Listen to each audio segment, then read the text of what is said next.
Hello and welcome to the conference call. I am one of your co-hosts. My name is Chris Edwards, and I'm here with my two other beautiful co-hosts, TJ and Rex. How y'all gentlemen doing today?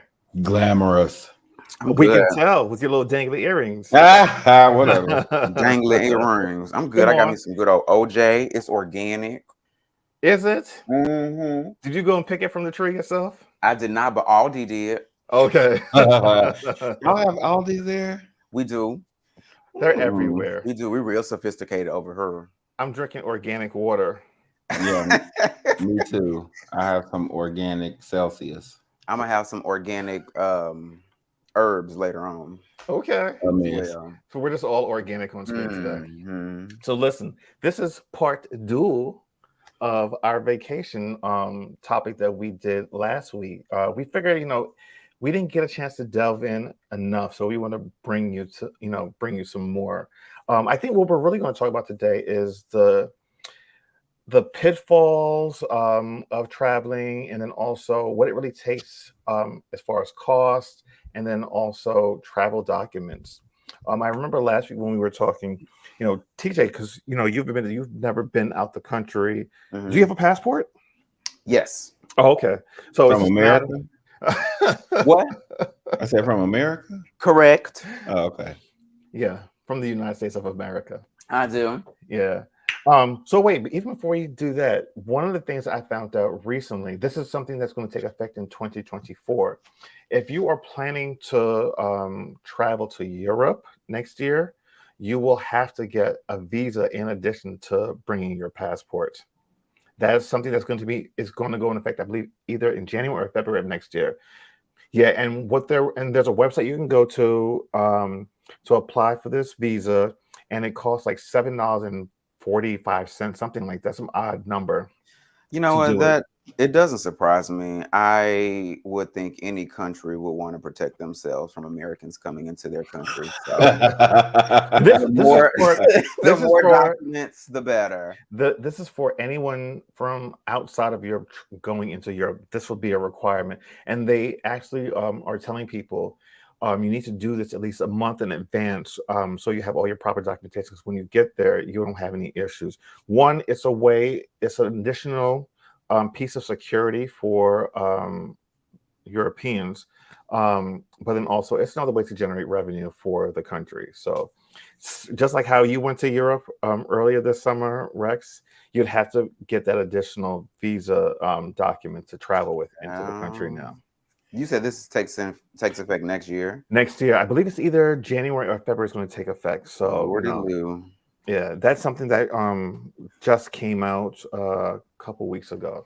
My goodness. That is surprise. It's not surprising, but I don't love that. I guess because I'm trying to figure out like how that's gonna actually work for like. Do you have to know exactly how long you're gonna stay? You know that kind of thing. Yeah, I think it will. Cause like even like when you travel on your passport, once you get to customs in that country, they ask you, how long is your stay? Because they're tracking you. Especially after COVID, a lot of countries now they will you have to give them your phone number and they track you that way. Because I remember I have friends that, were going back and forth to Jamaica during COVID for like funerals and stuff. And when you get there, they take your cell phone number and they track you via GPS. Now, if you're not in the location where you say you're going to be, and if you're not back at the airport, they will come and find you because Wow. especially with the spread of COVID during that time. So Well, yeah, a Jesus. lot of countries now are getting really really strict because a lot of people flee their home country, go to other countries on their passport, and then just kind of disappear. I mean, tons of people do it when they come to America, and that's how they can't find them. I'm trying to do it from America. I think we're all trying to do it from America. Shit. I had no idea, but that's some interesting breaking travel news. Yes, breaking news. Yeah.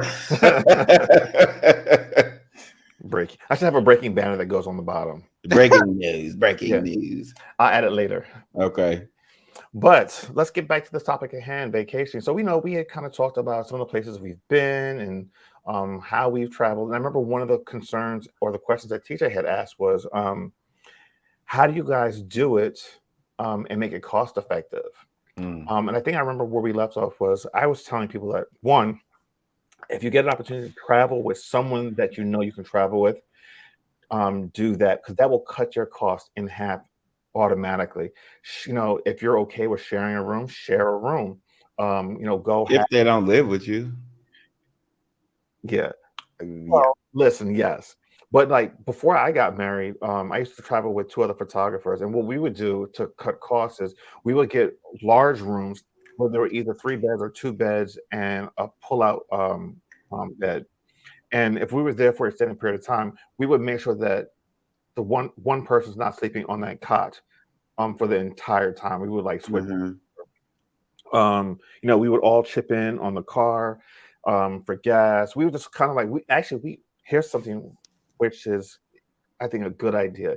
If it's someone that you're traveling with on a regular basis, because like I said, these photographers I would travel with on a regular basis. So what we did was as a group, we got a credit card between all three of us, and we would put our trip on that. And then once we got back, whatever the balance was, we would split it evenly three ways.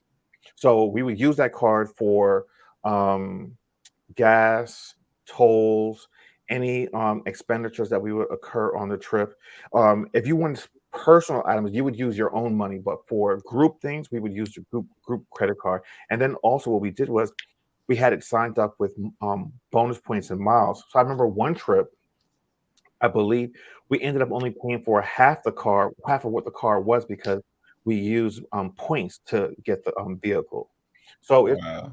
if you can do that, if you're not coupled up with somebody and you have a friend that you regularly travel with, that is a great tip to travel to cut costs. Mm. So, okay, my question is, what if you don't? If you don't, there are other ways to travel on your own. So, for instance, I mentioned in the last episode, I went to Thailand by myself. One of the things, or a couple of things that I did was I got a deal through this travel agency. I got an email. I think they were like called Travel Asia or something like that. They put together these packages. One, it cuts costs because they can get groups of people together. So that was one thing, and it included airfare, hotel, and accommodations, and some of your food. So like they would typically pay for like lunch. Most of those hotels provided like a buffet breakfast, and then like dinners. Like I remember they had like two dinners that were included, but all the other dinners they had like different places you could go, or you could venture out and do your own thing. So that's one way of cutting costs. The other thing, excuse me, too, is use credit cards that have mileage and points programs to get cheap rates on airlines, cheap rates on hotels and cars. And also, what I always recommend is if you're going to travel and you know you're traveling, book at least three to 6 months out in advance because you're going to get the best rates. When you start decide to plan a trip like a month before you want to go away, you're going to pay astronomical prices because those planes are already booked and like was like kind of like whatever's left over, and you're going to end up paying out your ass for it basically. So So I'm glad that you mentioned that because, like, so TJ, this is something that I do that makes it more accessible for me because when I travel or when Brian and I travel together, it's like just paying for two people, which makes it twice as expensive, which would be the same thing as me trying to pay by myself. You know what I mean? Mm-hmm. So um, I actually pay all my monthly bills with my credit cards. That way I accumulate points all year.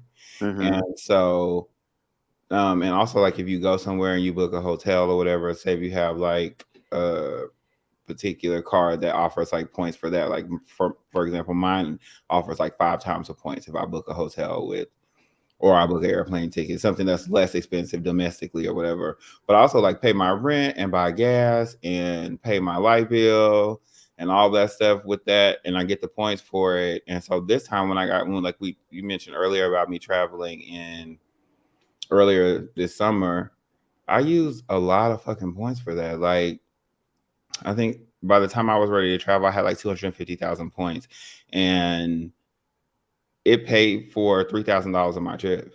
Mm-hmm.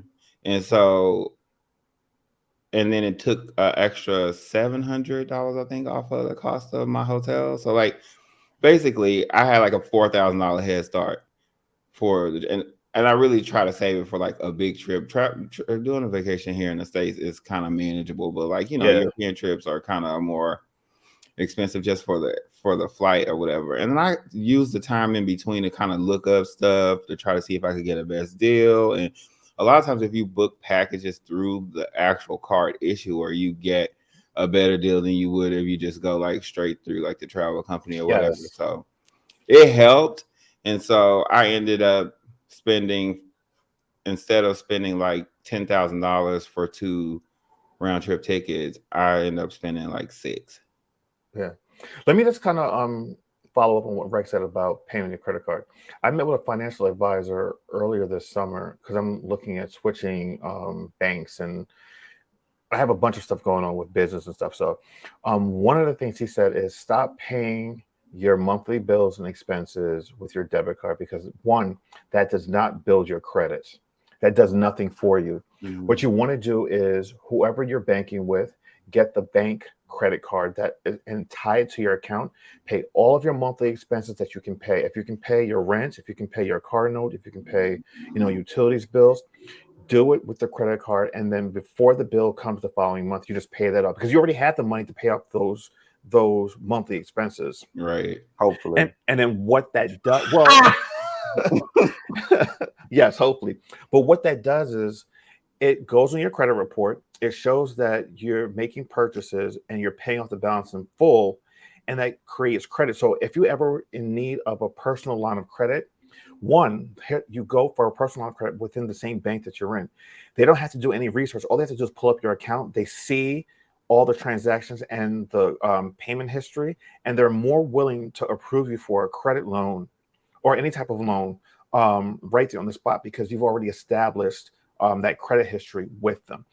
The other thing too is have all of your accounts at one bank because I know in the past I've had multiple banks where I have like a savings account one place, a checking and savings in another place, and then sometimes I need to move money from one bank to the next. You got to physically go to that bank, get the money, take it to the other bank, deposit it.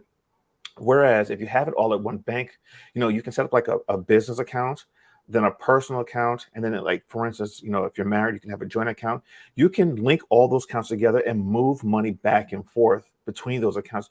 And then also because you're doing that, you can set defaults up where in case of maybe like your personal checking account is low and you forgot something and there's an automatic withdrawal from it, what it's going to do is not going to give you an overdraft charge. All it's going to do is pull from the other account.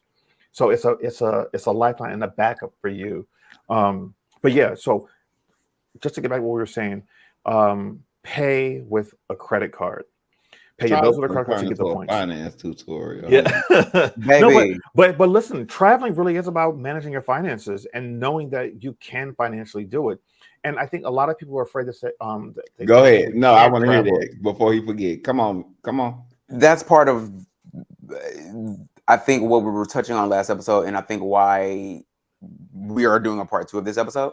So there what I brought up last episode was I feel like there are, and I'm going to speak just for myself, although I would not be surprised if I'm not speaking for other people, is that there are 2 barriers to traveling in general, but also traveling internationally, I feel.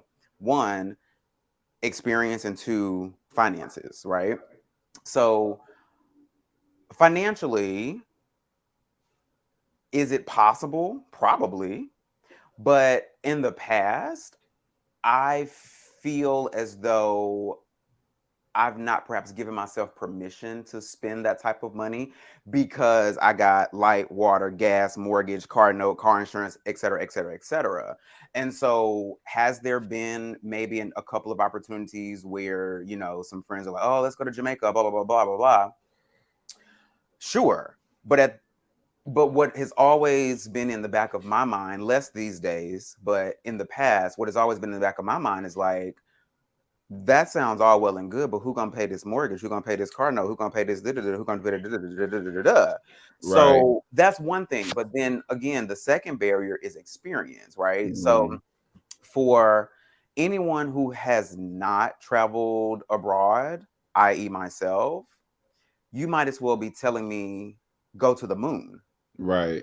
because it's like, well, what do you want me to do? Like, how am I to do that? You're telling me whether, let's say it's a country where English is not the first language or whatever. You're telling me to go to a country where I don't speak the language, Mm-hmm. I don't know anybody, I have no one to go with, and what am I to do? So Right. it sounds insurmountable. It And so does. that's what frustrates me a lot of the times when people say, "Oh, it's so easy to travel," and blah blah blah blah.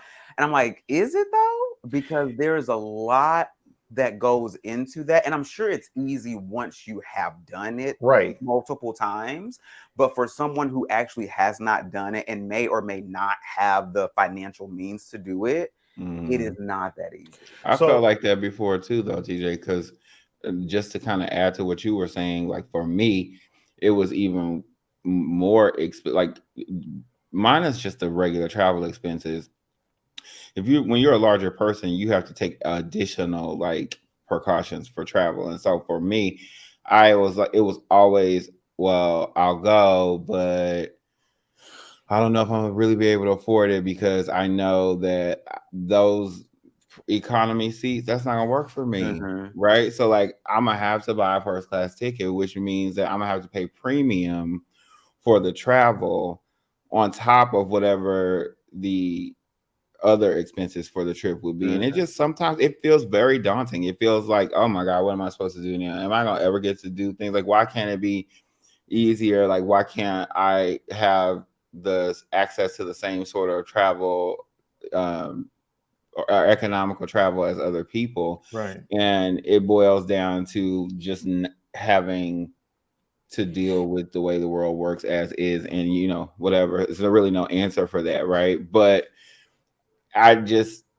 decided that I was gonna at least do it one time, right? Hmm. And I just set my mind to think about, okay, well, this is what it's going to take for me to be able to do it. I know that it's going to be expensive, but I don't want to not have at least done something one time, right? And once you do it that first time, like it makes it a little bit more manageable with like the doubts and the worries about the finance and that everything is going to be okay, whatever. And then I tried to be smart about it, like by trying to find the cost deductions that I could where I could and all that sort of Hmm. thing. But it also meant that I wasn't gonna be able to get the clothes that I wanted to have to wear Hmm. once I got Right. there. You know what I'm saying? So it's like, what do you do? But it's like you take the trip that you can take.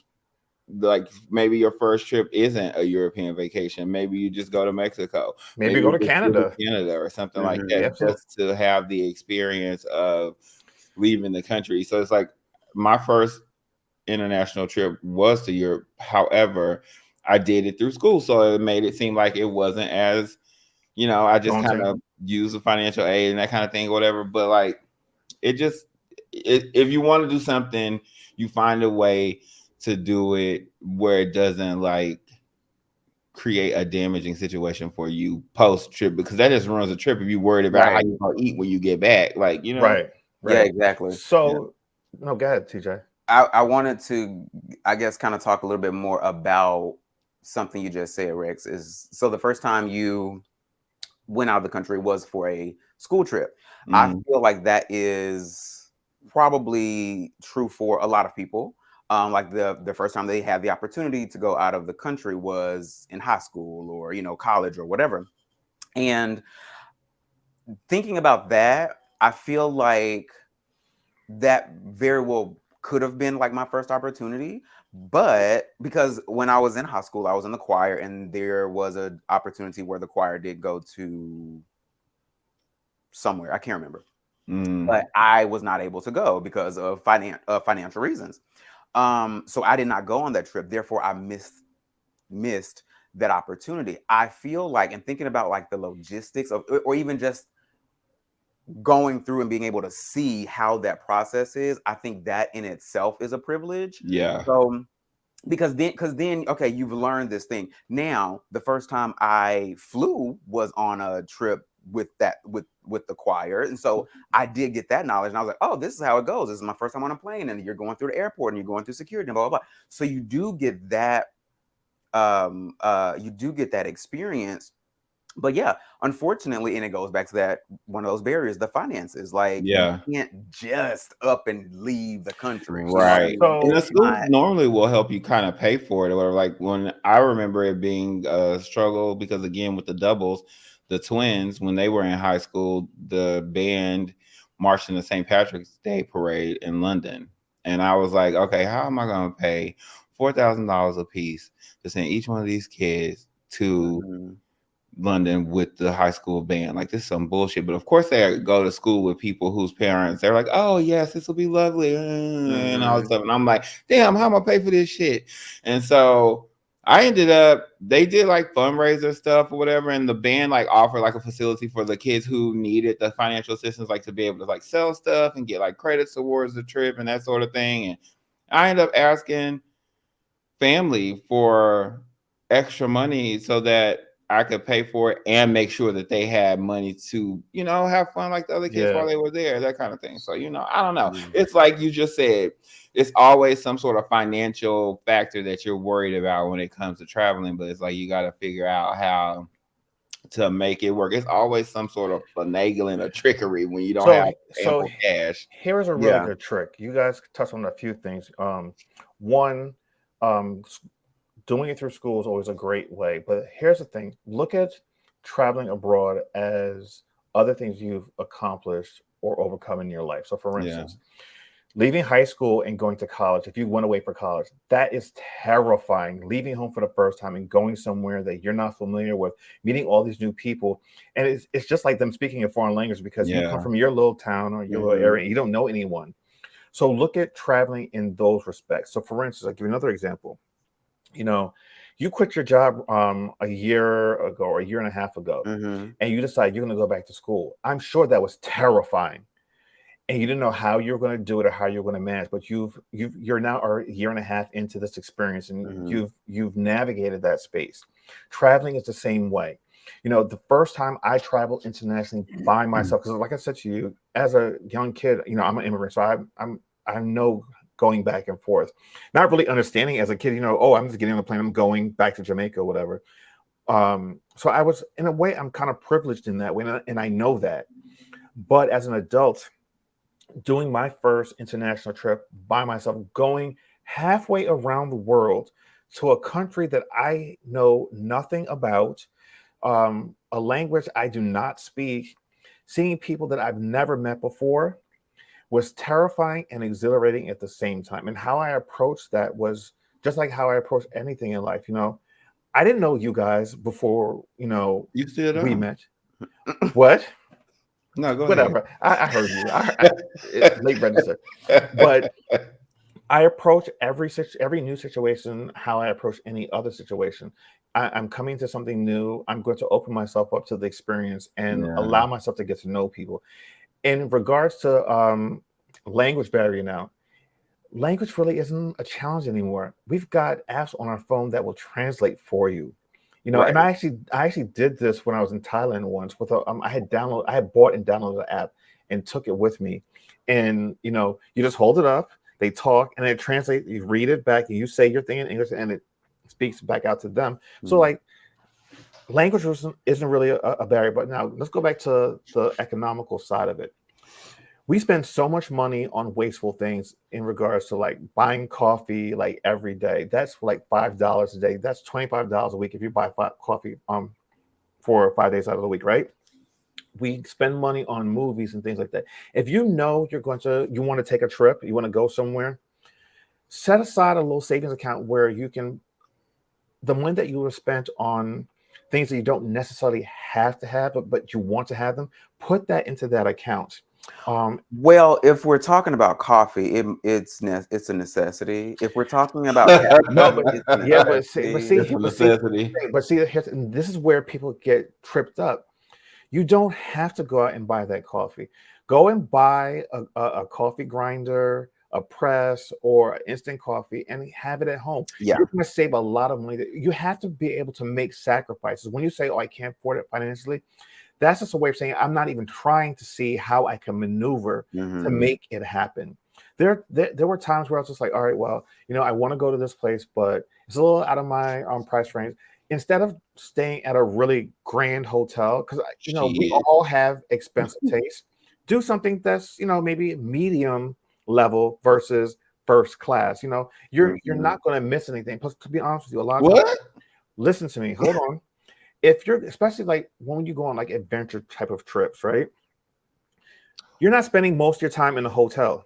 You're out on the street all day long. All I'm you're like doing this. is sleeping in the hotel. As long as you have a decent looking bathroom, you should be fine.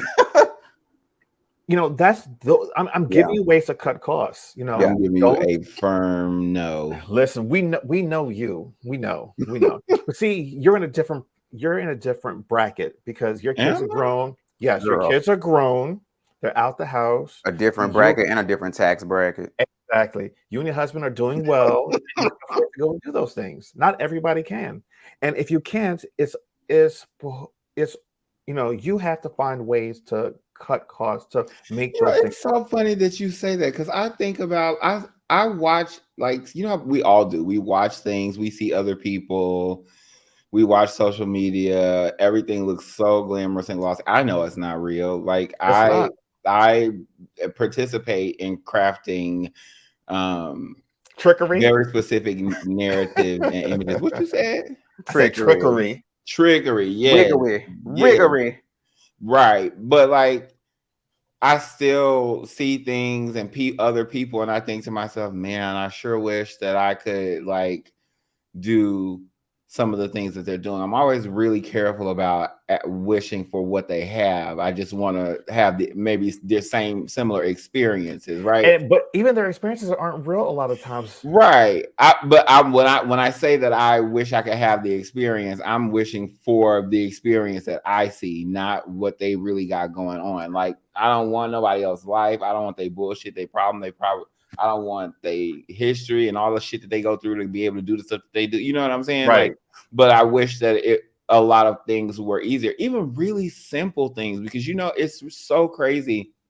I used to listen to people say money ain't everything. And I used to always say, yeah, bitch, if you got it already, it ain't everything. Like, what the Hello. fuck you mean? You know what I'm Most people saying? ain't But saying that. like, also, the older that I get, I realize that things just are the perspective is so different. Like, yeah, money ain't everything, but it's whole lot of shit, right? Yeah. Still, ain't changed. But what I'm willing to do for money and what I'm willing to pay for things. There's tons of shit that I'm just not willing to sacrifice. When I say pay for, I don't necessarily mean with cash. I mean like with my peace of mind, with my Mhm. time, with my Mhm. energy, that sort of thing. And so like it just has really shifted for me. So like I always think when people say y'all tease me about, whatever my life is like, what y'all think is like anyway. Mhm. But like I always think about how I look at other people and like, damn, I wish I could do that. And like I wonder what they and then I also follow that up with I wonder what they really got going on. Cause like, Mhm. is it what you said it was?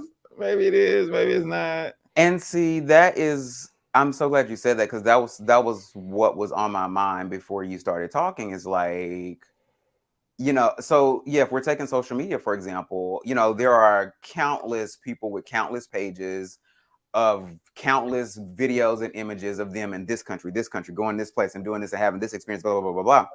But I feel like none of those people are saying, What the process or I girl, have, them people is not gonna take no selfie in the cargo hole. and that's what I'm saying. And that's why I'm glad that I produce the type of content that I produce, which I feel is very authentic and open and candid, Yes, and that we're having this discussion because I feel like a lot of people just don't, and I feel like right. more people should Right. because again, And I agree with you. And you know how I agree with you? We've talked several times about the things that I've been doing, right? Is that mhm, on my socials? No. no, Have you seen any photos from any trip that I've taken this year other than like a selfie where I could have been any fucking where? right, right, Like you know what I'm saying? Because I yeah, don't want to contribute to like this narrative of the glamour of travel is inconvenient. Fucking period. It doesn't matter. what It you is do and how today. you It it is. is inconvenient. It's time consuming. I hate it. I love the destination, Right. but getting there is a fucking nightmare in And general. It does, but here it doesn't have to be. So the one thing I don't like, and this is something that is just part of modern travel, the experience of going through the airport. Like I remember as a kid, my mother being able to, especially when we would go to Florida, go visit my sperm donor. Um, You was she used born on Shady Pines? whatever. Oh, Um, she would actually literally get us through the airport and walk us onto the plane, sit us down, buckle us up, and then was able to leave. Like those were the yeah. days back Back then. in the You know, day, yeah. you could oh always word. go and meet your family at the gate back Yeah. in the day. You know, now Yeah. it's take off your clothes, take off your shoes, let me pat you down and fill you up, and like literally I sexually don't harass mind you, that part. whatever.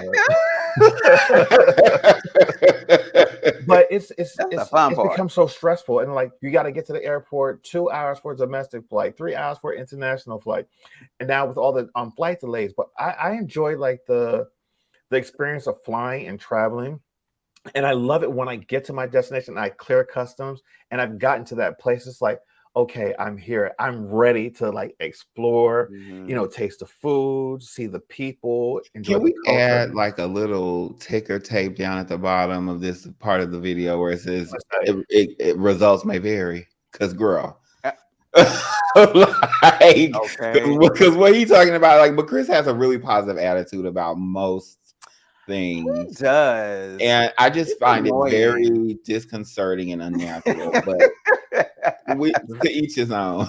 no, but here's the thing though too, and this is with anything in life. You get out of life what you put into it. If you look at the world in a positive light, you're more than likely going to Yes, get a positive results. results may vary. Yeah, There you but go. I try to always get a positive result. I go in with it with positivity. Now, if shit happens and it doesn't turn my way, I'm like, okay, well, it just wasn't meant to be, and I move on from it. And the next time I try to do something, I try to learn from that mistake or the experience and try to have a better time. Let me tell you something. I'm not spending a ton of money to have a bad experience or not to be open Mhm. to have a good experience. You know, whenever I'm going somewhere, I want to be there. I'm Yeah, spending my hard-earned money. I want to be there. I want to have a good time. And right. you know, and meeting people also helps with that experience as well. I think what you're describing is intentionality, though. That's not really positivity. That is intentions. You're setting an intention to have a good time, to make the most of your experience, and to get out of your trip what you hope to get out of it. And I Yeah, think that's along the lines of like intentionality and manifestation. Positivity, on the Mhm. other hand, because I don't want to contribute to the conversation around like being positive despite this, that, and the other, because I think that's total bullshit. I feel like people have unrealistic expectations about who and what they should be as, and TJ made a comment about being authentic earlier. So many people are so unfortunately inauthentic in their presentation of their lives, of their what their abilities are. We all know somebody who's painfully positive, and it's bullshit, and it's so fake, and you know that they crying in their oatmeal in the mornings and shit. So like, you know what I'm saying? Like no, no, it's true. It's Yeah. true. Yeah. and I feel like it's just as toxic, right? You don't have to be negative all the time, right? But I think being realistic is fine, and the reality is that we all have a scope of emotions. Sometimes we're feeling great, sometimes not so much or whatever. And I think now it's almost like frowned upon for you to not present something that's 100% happy all the time. So wait, listen, I'm gonna put out a challenge. I think we should. I think this is something we should do. We should get TJ on an international trip and record the whole thing and post it as a Yes, vlog. Yes. that would be fun. We can plan. This is like a We'd have to six get to a one short year camera plan. person though. Shut up. I was okay. Thank you, because I was gonna. Who's gonna record? Because it won't be me. It will not be. I'm We'll down. send Brian. We'll send I'm Brian. open. I'm 100% open for this. This sounds very much my niche, but I'm like, who's gonna hold the camera? Because it And shall listen, not here's the be thing. me. If you want to start small, I would say go to like, and granted, it's really not, it's not international because it's part of the United States, but like go to Puerto Rico or go to Oh, yeah. Canada. yeah. Maybe You we know what I can go mean? to Val Bar like the rest of fucking YouTube. Who? Valbar. Yes, it's this trip that all the other YouTubers are taking right now to go and see polar bears I've on the never heard melting of. ice. Where is it? Valbar? Svalbard. I've not heard of that. It's Well, Iceland, child. listen, one of the hottest destinations this summer for most people that I've been seeing is Mexico. Everybody is going to somewhere in Mexico. Baby, Tulum got the travel destinations on lock, especially the Baby. gays. The gays is The eating up gays Tulum, honey. Gays Ain't in the it black. is not He a loves a Tulum. there is not a heterosexual establishment in Tulum.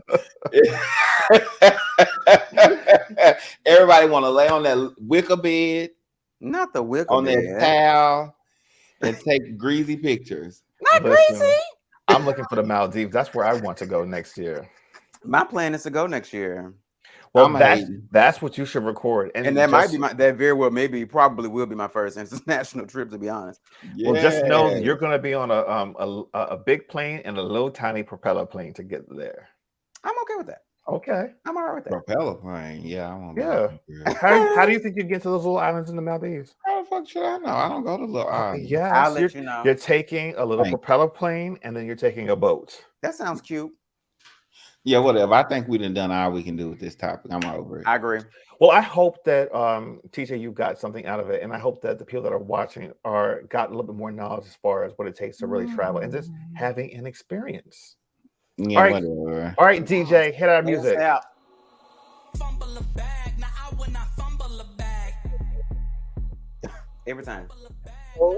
You need to subscribe and then hit the notification button so that we can get notified when we drop new episodes. And we're starting to drop episodes every Wednesday and Thursday at 12 noon. We will see you next time. Peace out, brothers. Bye.